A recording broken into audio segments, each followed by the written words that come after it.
Welcome to Chillin' 101. We hope this video helps.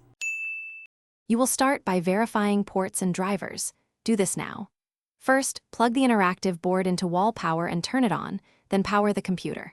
Next, visually inspect and choose the correct cable: HDMI for best video, USB for touch, or USB-C for combined signals.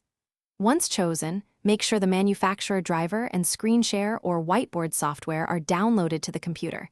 This provides touch input and calibration. You're ready to move to physical connections. Now connect the cables carefully. Plug the video cable into the computer and the board. Use a solid adapter if needed. Loose adapters create intermittent display. Then connect the USB cable from the board to the computer to enable touch and pen input. Make sure it's a data port, not a charging-only socket.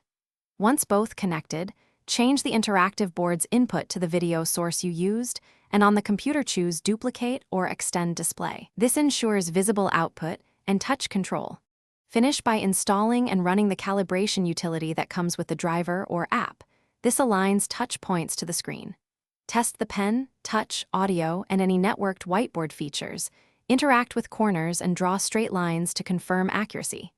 If something is off, reboot both devices, reseat cables, and confirm the display input and USB data mode. One key troubleshooting tip: when touch isn't recognized, swap the USB port and reinstall the driver. Often a fresh... Thanks for watching. Consider subscribing if we helped you.